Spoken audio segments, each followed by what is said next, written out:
we had a slide. We had a really good slide in our deck.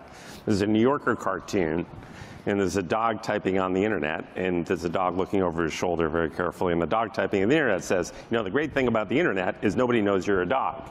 And I love that slide, and it's kind of true. Like, you can't tell how big a company is on the internet through their website and whatnot. And so we thought the internet disproportionately benefited small businesses, startups, relative to large businesses and scale-ups.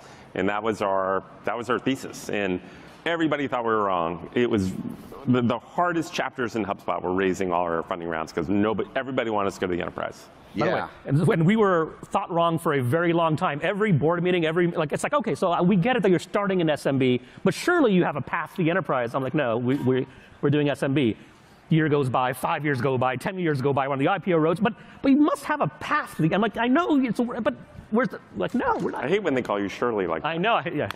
Do you think, nicely played, Brian. and I do want to talk about what the vision was on day 0 versus today, but the more I've thought about this SMB stuff, and I had some of that DNA too, but I changed my mind quickly to survive. Sure. But do you think it really is people's DNA? That it's that passion? Is that what kept? I mean, we'll talk in a minute about, as you said on a tweet, as HubSpot at a low 5-figure price point's really a bigger SMB or an M of the SMB. We're really the M in SMB. But when the board was pushing you back in the day, was it more cultural? Was it more just we don't want to do it as human beings because we don't have passion? I think 2 things. We did think that the internet disproportionately benefited small relative to large, particularly on the marketing side. Yes. We also saw the business model evolving where you can actually scale a small business software company. There are 2 tricks to it. You need to keep your CAC low, which is a hard thing to do, and you can't do that with like major advertising budgets. You need some sort of viral marketing, freemium motion, product-led growth. You need to really get good at keeping CAC low.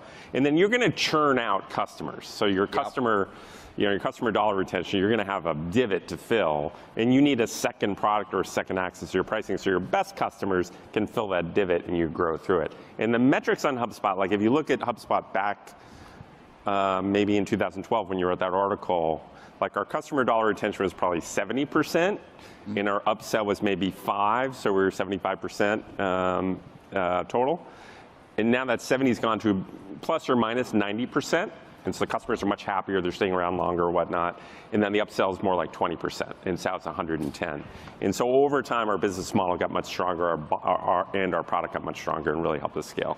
Yeah, I did hit that later, but I didn't. It's interesting. So if when we wrote this, you were in 20, 30 million something revenue, you still had crummy SMB numbers. What today we would call them shitty SMB numbers. Shitty. Yes. No VC, no matter how, that just made $5 billion on Figma would fund an SMB company at 25 million ARR with 75%. Yet we know why it is. Like the smallest do churn every month. They go out of business, they change, and upsell's hard. What's your advice on that? Because I challenge folks to at least have a path to 100. It's like a path to profitability. Like you also, I think, almost need a path to 100 so that you don't plateau.